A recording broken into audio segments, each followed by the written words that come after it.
Hey everyone, thank you for tuning in to today's podcast. Today we have Ellie, also known as Eatinwithelle on Instagram. So Ellie, thank you so much for being with us here today. Yeah, thanks for having me. Awesome. So first off, before we start, just to let the people get to know who you are, can you tell us a little bit about yourself, what you do, your background, your page, all that kind of stuff? Yeah, so my name is Ellie. I'm a newly credentialed, registered, and licensed dietitian based in Dallas, Texas. I'm also a dietetics graduate student and will finish my master's in August of 21.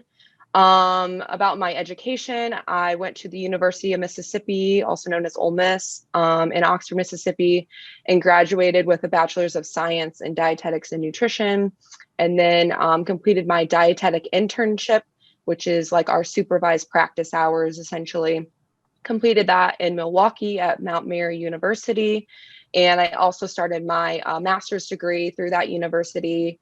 And with COVID and everything got moved online. So then I kind of decided Dallas is calling me. I have some friends and family in Dallas. So now I'm in Dallas and I'm still looking for a job. But as I said, I'm still a graduate student. And I started my food page in June of 2017 as kind of a creative project for me, just a creative outlet to post food that I'm making and recipes. I'm a longtime food and cooking lover.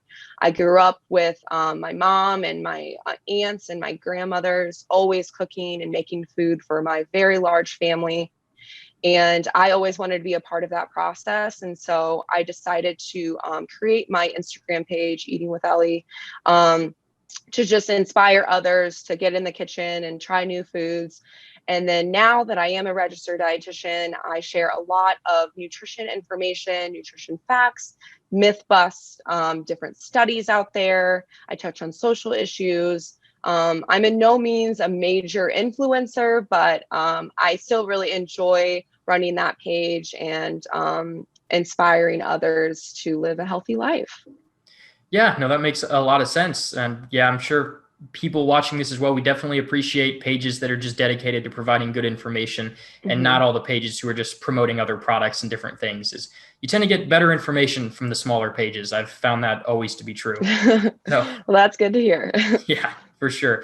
So going on then, what is the best advice you could give someone who's trying to structure their diet or try to figure out how they should go about eating to maintain a healthy lifestyle?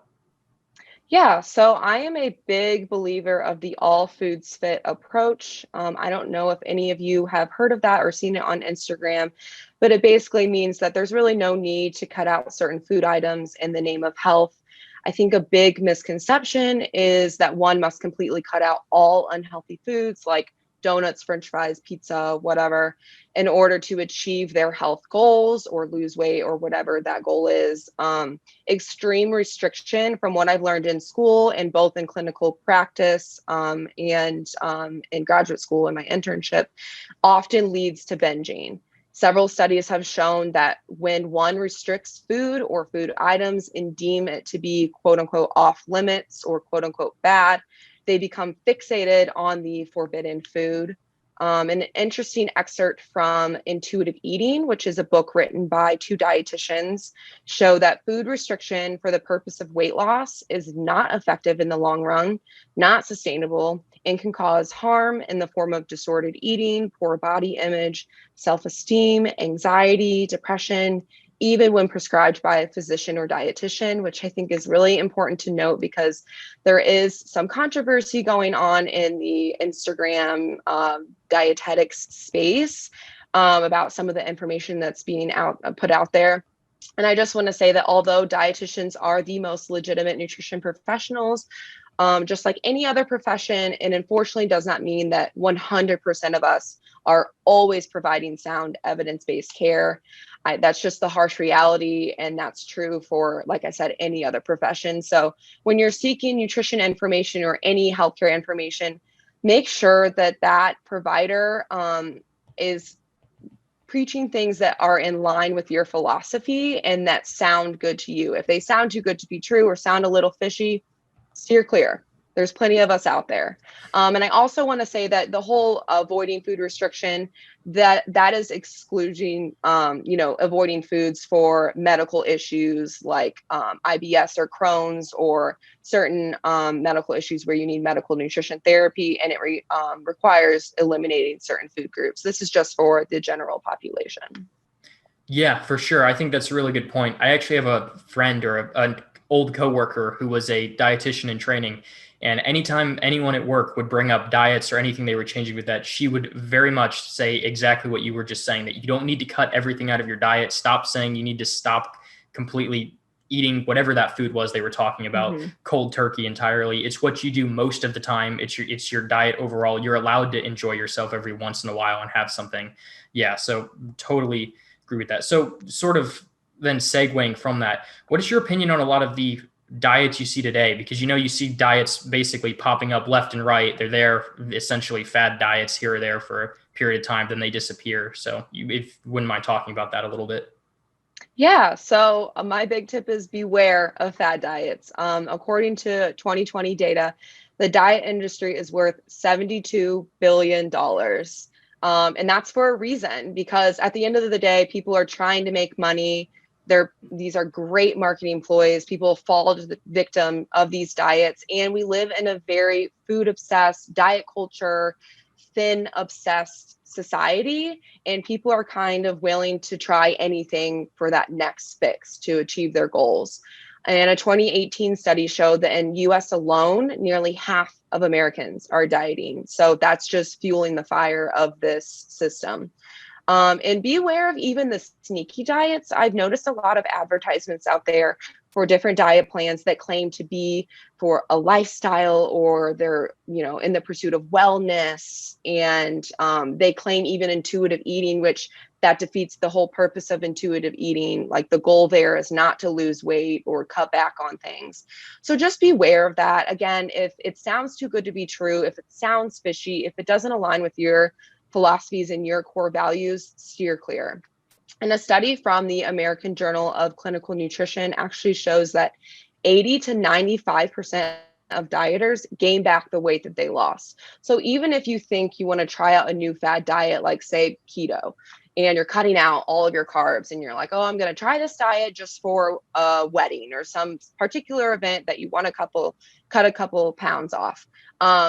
Odds are you're going to gain the weight back. And I'm not anti-weight loss at all. I think there are definitely situations where one can maybe benefit from weight if they even just want to do it to feel better and feel more comfortable in their own skin. But I think you can go about that in a much different way than following some crazy fad diet.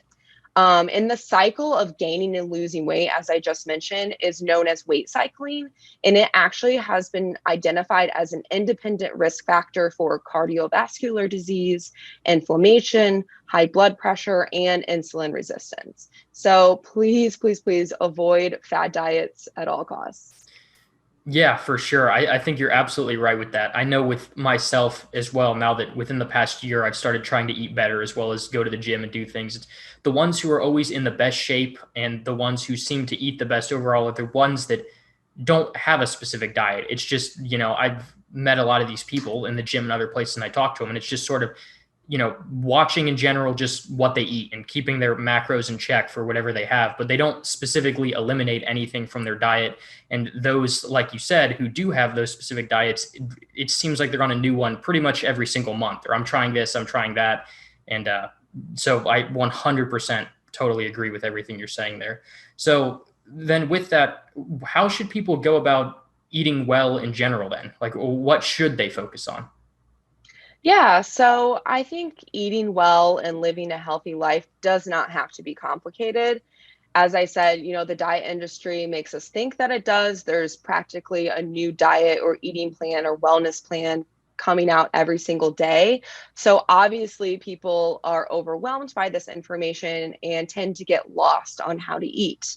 And I think many people fall into the latest and greatest trend without taking basic nutrition into consideration.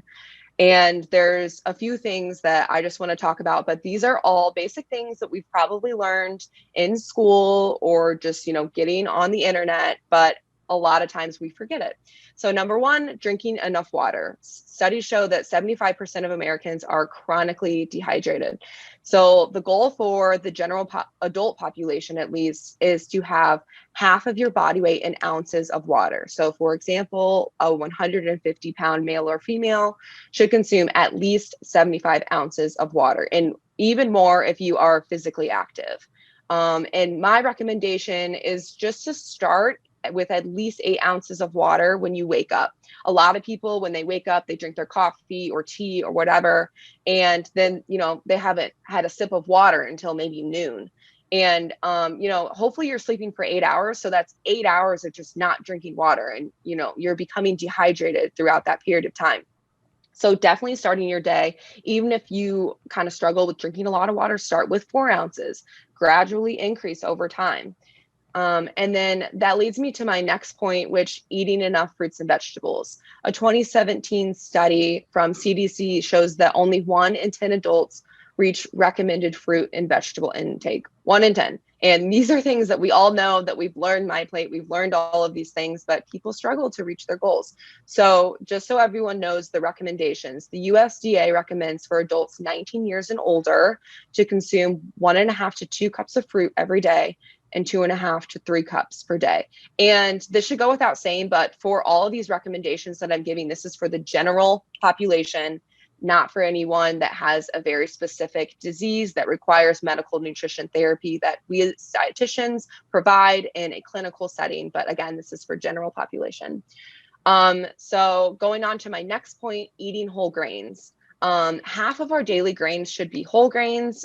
So that's recommended 3 ounces of whole grains per day. If you are adhering to a gluten-free diet because you are allergic to gluten or are sensitive to gluten, there are luckily a lot of whole grains that are naturally gluten-free. Those include brown and wild rice, oats, quinoa, and corn. So yes, popcorn, air popped popcorn, great whole grain snack. And whole grains are packed with fiber, vitamins and minerals, phytochemicals. They help prevent blood sugar spikes. They help keep us full and keep us regular. And whole grains are really awesome. And I think we should never cut out whole grains. My final one is lean protein. So, chicken, fish, lean beef, tofu, tempeh, soy. If you don't eat animal products, you can definitely reach your recommended protein intake, which, by the way, is 0.8 grams per kilogram of body weight. So for a 150-pound person, that's about 55 grams of protein per day. It's a really simple calculation that we as dietitians complete practically every day in the clinical setting, that I think the average Joe or Jill could definitely use, to figure out what they should consume every day protein-wise. But again, if you don't eat animal products, you could have easily reached your recommended protein levels by consuming, just rice and beans. That, for example, is a complete protein. It reaches all 7 essential amino acids. So don't feel like that if you're eating vegan for ethical reasons, or you're eliminating animal products because they're just not your thing, that you won't reach your protein intake. You definitely can do that. Yeah, no, I think that's some really good advice. And I think that's good advice in general, too, if people are trying to structure a diet, just beginning to actually track what they're actually eating. Because I know for me, when I first started actually trying to get in shape and go to the gym, and I, for the first time in my life, actually tracked with a tracker what I was eating, it's pretty amazing. Most people, I don't think, would realize what they're actually. I've always been much more of a hard gainer, so I've struggled to gain weight, but then track all the macros, figure it out, and just was eating nowhere near the amount of protein or the amount of calories every day that I thought I was. You always think, I'm like, oh, I'm eating enough. Or maybe someone who's struggling with weight loss doesn't think they're actually eating that much. But then once you actually put that into a tool, or look at, okay, what is every single thing I ate for this day, and how does that stack up?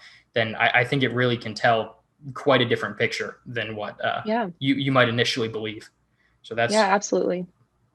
And so another thing you mentioned, that you were adamant on sleep being very important as well there, which I Mhm. totally agree with. So what are some of the other things that matter along with just your diet in general in terms of staying healthy and general wellness?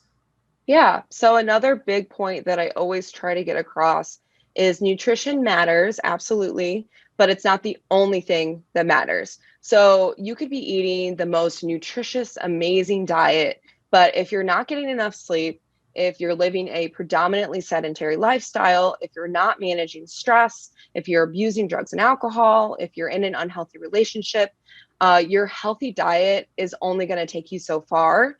So there are 8 dimensions of wellness, and those include physical, intellectual, emotional, social, spiritual, vocational, financial, and environmental. So there's a lot there and there's a lot to consider. And so if you feel like you're not reaching your health goals, or if you're not feeling like you're at your full potential or living your best life, try to look into those different aspects, because odds are there's usually one little thing that you're not considering. Yeah, no, for sure. I think that's absolutely right. And one thing that I've talked about before here that I think is pretty important too is that if once someone sort of decides to improve their wellness or improve their life in general, they just get into self improvement. If you start changing things like fixing your diet and fixing your sleep, a lot of times other things seem to follow along with it. It's once Mm-hmm. you change one thing, all of a sudden you start realizing what's actually limiting you, and you sort of get addicted to that feeling of self improvement and improving yourself. So then if you can just get over that hurdle of flipping the first switch and changing that first thing, it's so much easier to improve all the other different aspects in your life. And obviously some are a lot more circumstantial than others and everything. But in general, if you just can get over that initial hump, you can do a lot of good for yourself.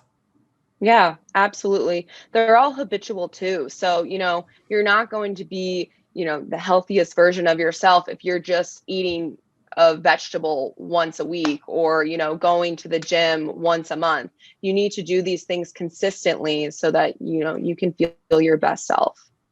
Yeah, for sure. I think that's a really good note to end on. I don't have, do you have anything else you'd like to say, Ellie? No, I really just want to hit home the fact that nutrition and health and wellness does not have to be as complicated as it may seem on mainstream media. It's really just following those simple steps, as I mentioned before. Yeah, that's pretty much it. Yeah, no, absolutely important. Great tip. So, Ellie, thank you so much for being here. Guys, thank you so much for watching. I'll see you guys again very soon. Thank you. Yeah, thanks for having me.